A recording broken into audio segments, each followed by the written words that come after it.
D'accord, je voulais ce soir vous remercier toute la FESI, à commencer par le premier responsable, à la personne du camarade Afa, que je voudrais sincèrement et sérieusement saluer de ce pupitre.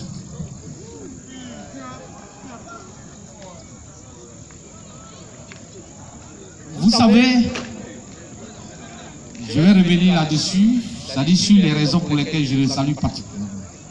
Mais avant, permettez que je puisse aussi saluer les camarades, les anciens, en personne, le camarade du Koufayo, Léonard. Je connais tout son nom, ce qui est tout à fait évident, des raisons que vous pouvez aisément deviner. Il fut membre de mon bureau national, secrétaire national à l'éducation. Ça, vous ne le savez pas assez, vous parlez plus de son poste en tant que premier GA, disons, Koulio Serge. Mais c'est pas grave, on va restaurer l'histoire. On va restituer les choses comme il se doit. Mais je voudrais aussi derrière lui saluer le camarade Goré Baya. Est-ce qu'il est là? Je ne le vois plus là. Ok, d'accord. Goré Baya, je voudrais te saluer. Saluer tous les anciens. Je salue encore aussi le docteur, notre camarade, qui encore une fois vient de faire montre que les gens ont toujours menti, de faire croire que la FESI est la source des mécréants, des médiocres, etc. Je crois que la preuve est là, que chaque fois nous produisons des grandes valeurs. En voilà une là qui est docteur à l'université. Ils sont nombreux, vous le savez. Les docteurs, les cadres dans toutes sortes d'administrations en Côte d'Ivoire, dans des structures internationales, des organismes internationaux qui sont issus de la FESI, ils sont très nombreux. Mais tout à l'heure, je vous dirai pourquoi il plaît aux gens, effectivement, de faire croire que la FESI, c'est un diable, c'est un monstre. C'est tout à fait évident, normal pour eux. On va revenir sur ces choses. Je voudrais saluer tous les autres qui ont accompagné le parrain, qui sont venus dans sa délégation, que je connais. Je ne les connais pas de nom particulièrement, mais ce sont des amis, parce qu'on se rencontre à certaines occasions. Je voudrais dire au parrain que je suis fier. Afa, je pense que tu as choisi la meilleure personne. Et tu as raconté l'histoire. Ce n'est pas un hasard. Parce que vous ne dites pas assez quelque chose. Ce n'est pas un parrain comme ça. Ce n'est pas les gens d'ailleurs qui viennent pour d'autres petits intérêts. Et donc, qui sont, je peux me permettre de dire, contraints de mettre la main à la poche afin de se faire une bonne presse auprès de notre structure. Lui, il n'a rien à voir avec ces gens. Parce que lui-même, c'est un ancien responsable de la FESI. C'est ça. Parce que tout le temps, vous avez parlé de lui, vous n'avez pas relevé ce côté. C'est un ancien responsable de la FESI. Il a été responsable à la cité de la Rivera 2 sous le mandat de Djokou Fayo quand il était secrétaire général de la Rivera 2.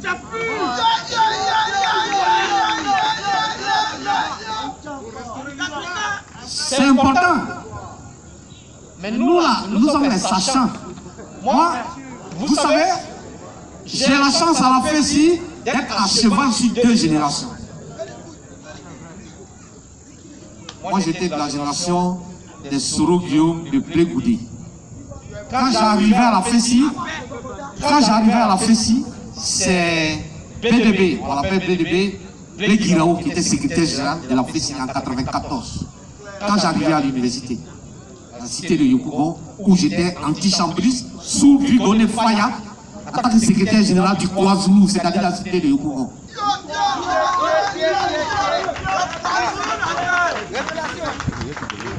C'est en ce moment-là que moi je suis arrivé à l'université et en même temps, j'ai fait mes premiers pas à la FESI universitaire.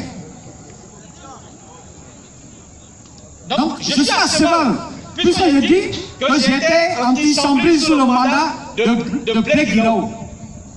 C'est la première génération de la FESI, c'est-à-dire Blé Guiraud, Joe Eugène, donc Blé Guiraud a fait la deuxième partie du mandat. Parce qu'en fait, Joe et Blé ont fait le même mandat. Il faut que vous le sachiez, c'est très important. C'est-à-dire, Joe était élu secrétaire général après Aïpo Martial. Et Joe Eugène a été accusé de trahison. Mais il a été avéré plus tard que c'était une fausse accusation. Mais vous connaissez la FESI et ses pratiques. Il était trop tard. Les choses étaient déjà faites, les dés étaient déjà pipés et Blé Guiraud avait déjà pris les rênes de la FESI en poussant Joe Eugène. Donc la deuxième partie, c'est-à-dire la deuxième année du mandat de Joe Eugène a été assurée par Blé Guiraud. Voilà l'histoire de la mandature de ces deux secrétaires généraux de la FESI. Donc, vous comprenez qu'en quelque sorte, je peux me permettre de dire que j'appartiens moi aussi à cette génération parce que j'étais responsable depuis la fin donc du mandat de Blé Guiraud. J'ai connu la FESI donc dans cette période. Et je me souviens, en 1994, nous avons été arrêtés. En ce moment, il avait été demandé qu'il puisse être organisé une marche sur le plateau pour un problème des élèves du primaire. Oui, on devait aller pour une marche au plateau, mais le point de rassemblement c'était le campus. Donc, toutes les sections devaient d'abord se retrouver au campus pour qu'on puisse trouver les moyens de gagner, regagner le plateau. C'était ça la stratégie. Et pendant que nous étions dans le bus, en train de venir au campus, venant de la cité du KwaZulu, c'est-à-dire la cité Yopougon, c'était au fait, particulièrement, c'était mon, je peux dire, mon initiation. C'était mon baptême de feu. Merci, camarade. Quand nous sommes arrivés au niveau de la RTI, alors que nous avons cheminé tout tranquillement depuis la cité Yopougon jusqu'au niveau de la RTI dans le bus, en ce moment c'était le 85. Le bus 85, c'est un numéro historique. Pour tous ceux qui ont fait la cité Yopougon, 85. Voilà, c'était le bus de la cité universitaire. La cité qu'on appelle BAE maintenant au toit rouge. BAE pour vous qui venez d'arriver, BAE au toit rouge là. C'était les cités universitaires. Ça appartenait aux étudiants. Tout à fait. Et c'est en 1996 que nous avons été chassés de ces cités manu militaires. Sous la pluie, avec la présence des commandos bérets rouges, nos matelas et autres affaires étaient sous nos têtes, nos épaules sous la pluie, en train de quitter la cité. Sous les primates des commandos rouges, bérets rouges en ce moment. Voilà comment on a quitté la cité universitaire qui est devenue plus tard la BAE. En 1996. C'est cette cité-là donc qui a été octroyée à la police que Bédier venait de créer, qu'on appelait la BAE, et depuis lors, cette force a résidé dans cette cité. Mais, donc nous sommes partis de cette cité pour arriver, et arriver au niveau de la RTI, on a été accueillis par les commandos encore bérets rouges, qui sont montés dans le bus parce qu'ils nous intimaient l'ordre de descendre. Et je me souviens, c'est là ce jour où j'ai fait la connaissance de Charles Blé Goudé. C'est ce jour-là. Je veux dire, on était à la cité du KwaZulu, eux ils étaient au bureau national déjà. Nous, on était les anti-champs qui commettaient toutes les besognes que vous pouvez qualifier comme vous pouvez imaginer. C'était notre travail. Donc, malheureusement, en tant qu'anti-sang, nous, on ne pouvait pas les approcher comme ça. En fait, avant, un anti-sang, tu ne peux pas approcher un membre du bureau national comme ça. C'était pas possible. C'était pas facile. Donc, nous, on voyait les bleus en train de faire des meetings à travers le bureau national. Ce que nous, on pouvait approcher, c'était les responsables de session, c'est-à-dire Faya et les membres de son bureau. Mais ce jour, au niveau de la RTI, c'est la première fois que je voyais Blé et puis on parlait. Parce que nous, on était dans le bus et nous étions infiltrés par les policiers en civil, sans le savoir. C'est des gens qui étaient à la cité en train de chanter avec nous en civil. En réalité, c'était des policiers infiltrés. Toutes ces choses, on a vécu. On a vécu des situations pires. Et quand on est arrivé au niveau de la RTI, comme je l'ai dit, les policiers en civil se sont déclarés, ils ont commencé à communiquer, sortir les talkie-walkie et tout ça. Mais on était étonnés. C'est-à-dire ton voisin, avec qui tu as arrêté dans le bus là, il a talkie-walkie dans sa poche, c'est un policier, tu ne sais pas. Il est avec toi, il est monté avec toi depuis la cité, vous avez chanté ensemble, fait toutes les chansons que tu peux imaginer. Et tout d'un coup, on arrive, on trouve les bérets rouges qui nous intiment l'ordre de descendre. Nous, on dit on ne descend pas. Parce que c'était le moment au fait de nous disperser. On descendait, ils nous sabotaient, ils nous chicotaient comme ils veulent, ils nous blessaient, et puis on se dispersait et la marche était annulée. C'était ça l'objectif. Et c'est en ce moment on voit les policiers qui sortent, qui communiquent avec les commandos qui sont à terre. On est étonné. On comprend qu'on était profondément infiltrés. C'est là que je vois le camarade Charles Bégué qui sort, qui était dans le bus avec nous, et qui dit personne ne descend. Personne ne descend. Que tout le monde reste dans le bus, personne ne descend. Nous étions à nos premiers pas des apprentissages. Comme je vous l'ai dit, c'était moi mon baptême de feu. C'est la première fois que j'étais confronté avec des commandos, des rouges, face en face, dans la panique, où ils ont cerclé le bus, ils nous demandent de descendre, on ne sait pas quoi faire. Et une voix sort, au moment où il y a la panique générale. Au moment où nous nous interrogeons, mais que faire devant une telle situation? Une voix sort parmi nous. Personne ne descend. Devant les policiers, devant les commandos bérets rouges. Et cette voix et ce cri, cet appel, nous a tout de suite consolés. On a compris qu'on était étudiants là, mais on n'était pas seuls. Qu'on était avec des responsables dignes de la FESI. C'est ce jour, la première fois que j'ai vu le camarade Charles Bégué en action. Et quand les gens ont vu qu'ils n'avaient aucune autre solution, puisque nous on ne veut pas descendre, ils ne veulent pas monter aussi dans le bus, ils ont tiré l'ordre au chauffeur de bus de nous conduire directement à l'école de police.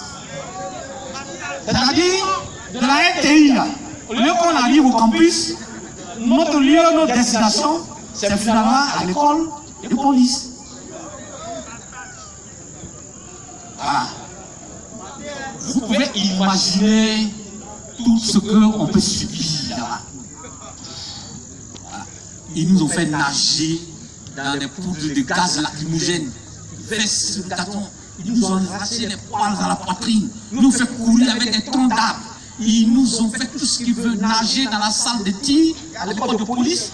La salle de tir là, elle est très poussiéreuse. C'est ce jour-là, nous on a vu ça. C'est la poussière qui est dans la salle là-bas. On nageait dedans. C'est la première fois que moi je voyais le ministre de l'Intérieur, Gaston Ouassena Koné. C'est la première fois que je voyais dans ma vie. Ce jour, bien évidemment, ça m'a marqué. Ils nous ont amenés là-bas, comme je l'ai dit, depuis 7 h du matin, depuis 6 h nous on a quitté la cité. Tout ce que je vous dis là, c'est à 7 h du matin, pendant que la circulation à Abidjan n'est pas encore finie. Quand ils ont fini, à 22 h, ils nous ont emmenés tous nous asseoir dans la salle de tir. C'est là que le ministre Gatena Ouassana a dit maintenant. Il dit ouais, bon, vous là, entre vous là, qui sont ceux qui ont fait ci, Les bébés qui sont ceux qui ne sont pas félicis. Est-ce que vous voyez la manœuvre déjà? C'est-à-dire, on vous torture toute la journée. Toute la journée. Et autour de 22h, 23h. On vous met dans une salle. Et c'est là maintenant que le ministre de l'Intérieur arrive. Et il vous demande, vous là, qui sont ceux qui sont félicis, et puis qui sont ceux qui ne sont pas félicis. Mais on était surpris de voir certains de nos camarades et nos témoins avec qui on menait toutes les actions de terrain, lever la main et ils n'étaient pas félicis. Oh, c'est bizarre. Parce qu'ils veulent échapper à la situation, ils savent que la personne qui demande là, c'est pas n'importe qui. Hein? Et on choisit de dire qu'eux, ils ne sont pas félicis. Quand ils ont fini, ceux qui ne sont pas félicis, ils les ont mis de côté, ils les ont amenés dehors, nous on ne sait pas où ils les ont amenés. Ceux qui ont dit qu'ils ne sont pas félicis. On était resté un groupe là, on était là. Ils sont arrivés, ils disent bon, vous là, donc c'est vous qui êtes félicis. À côté de vous, l'école ivoirienne ne peut pas avancer. Nos enfants ne peuvent pas rester au pays à côté de vous. Discours authentique. Le Dieu vient d'arriver, vous ne pouvez pas nous laisser le temps de diriger. Qu'est-ce que vous faites là? Vous allez voir aujourd'hui. Est-ce que vous me connaissez? C'est moi Castel, on va se connaître. Demandez l'histoire, vous parlez là. On s'est dit tout ce qu'il veut. Après, il est venu avec les photos. Comme il voyait que les leaders sont parmi nous, mais ils ne les connaissent pas. Oh, pendant les meetings de Yopougon la nuit là, ils prennent des photos. Les meetings qu'on fait à la cité de Yopougon la nuit, ils prennent des photos. Donc, ils ont des photos avec lesquelles ils passent pour regarder, pour nous tuer maintenant. Donc, il vient avec les photos, il regarde, il choisit les leaders, il les enlève. Nous, on était anti-chambristes, on ne faisait pas encore meeting. Donc, on n'avait pas nos photos. Mais on était convaincus, on ne peut pas là, dit qu'on n'a pas fait ça, on ne peut pas se réunir. Donc, on restait solidaires des responsables. Ils ont tué les responsables parmi nous. Et autour de minuit, nous autres, ils nous ont libérés. Imaginez-vous, à minuit, quand tu es à l'école de police pour aller à Yopougon, il n'y a plus de bus, il n'y a rien. C'est ce jour que la déclaration de Blé Guiraud à la télé, sous pression, pour pouvoir annuler l'action des élèves et étudiants qui devaient être menés par rapport au problème des élèves du primaire, comme je l'ai dit tout à l'heure. Ils ont amené Blé Guiraud à la télé pour faire une déclaration, pour annuler ces actions, etc. Après, les pressions, etc. Bref, il fallait que je vous démontre que moi, je suis à cheval sur 2 générations.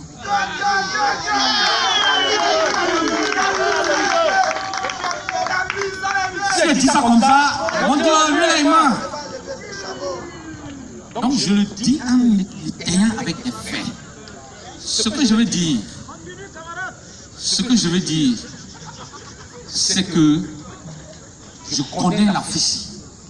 Je suis un pur produit de la Fessi. Donc je connais son histoire. Donc quand vous présentez les camarades et que vous ne donnez pas l'histoire les concernant, ce n'est pas bon. C'est pour ça que moi, je dois vous rappeler ça. Pour que vous puissiez les connaître. Je veux dire maintenant là que par rapport